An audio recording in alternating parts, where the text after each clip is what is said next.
డబ్బులు ఏమైనా కావాలనా? లేదమ్మా, ఒక చిన్న మాట సాయం కావాలి. ఏంటో చెప్పు. ఏం లేదమ్మగారు, మా అక్క వాళ్ళ అమ్మాయి గారి భర్త ఈ మధ్యనే సడన్ గా యాక్సిడెంట్ లో చనిపోయారు. తన కాళ్ళ మీద తను నిలబడ్డానికి స్కూల్లో ఏదైనా పనుంటే ఇప్పిస్తారని. దానికి స్కూల్లో ఎందుకు పార్వతి?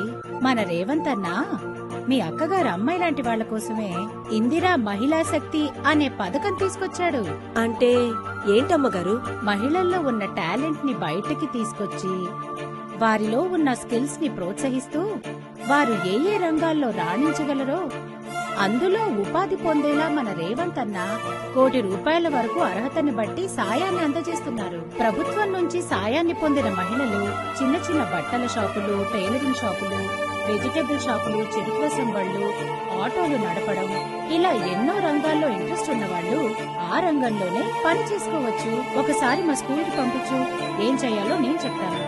అలాగే అమ్మా, పంపిస్తాను. సరేమ్మా, మరి నేను వెళ్ళొస్తానమ్మా. సరే. కోటి మంది ఆడబిడ్డలను కోటీశ్వరులను చేసిన రోజు తెలంగాణ రాష్ట్రం యొక్క ఆర్థిక వ్యవస్థ $1 ట్రిలియన్ ఎకానమీని చేరడం అనేది పెద్ద సమస్య కాదని నేను ఈ వేదిక మీద నుంచి మాట్లాడదలుచుకున్నా.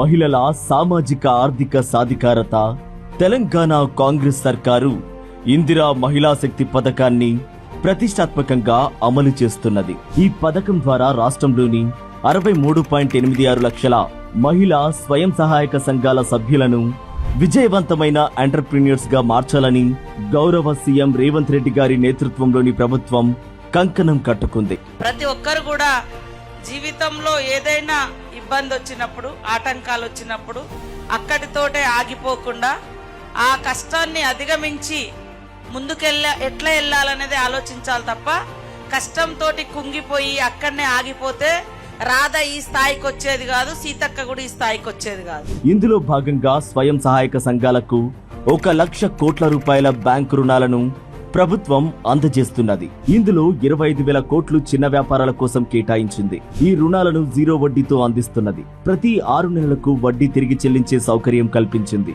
మహిళా సభ్యురాలు సహజ లేదా ఆకస్మిక మరణం చెందితే రుణమాఫీ సౌకర్యం కూడా కల్పించింది. ఫిబ్రవరి 21కి మన సీఎం సారు సీతక్క మేడం గారు వచ్చి నాకు 21 ఓపెన్ చేశారు. అప్పటి నుండి ఇప్పటి వరకు చాలా బాగా రన్ అవుతుంది మేడం. మేము మీకు ఇచ్చిన మాట ప్రకారం మంచిగా సక్సెస్ఫుల్ చేసుకున్నాము. ఒక్క రోజుకి 15,000 ఆదాయం వస్తుంది మేడం. నెలకు 4,50,000 నుండి 5 లక్షల వరకు ఆదాయం వస్తుంది మేడం. ఏ ప్రభుత్వం చేయని విధంగా మన మహిళా సంఘాలను గుర్తించుకొని ఒక మహిళ లోన్ తీసుకుంటే మహిళనే ఇంటికి వెలుగు. మహిళకి ఏమన్నా అయినా కూడా ఏం లేదు, మళ్ళీ వాళ్ళ కుటుంబం మీద భారం పడుతుందనే భావంతో మన తెలంగాణ ప్రభుత్వం, మన మంత్రి సీతక్క గారైనా మన రేవంత్ రెడ్డి గారు ముఖ్యమంత్రి ఆలోచించి మన తెలంగాణలో ఉన్న 60 లక్షల మహిళలకు అందరికీ లోన్ బీమా అని, ఇన్సూరెన్స్ బీమా అని గవర్నమెంట్ మనకు ఇంత మంచి అవకాశం మహిళలను గుర్తించుకొని మాకు అందించినందుకు ధన్యవాదాలు మేడం.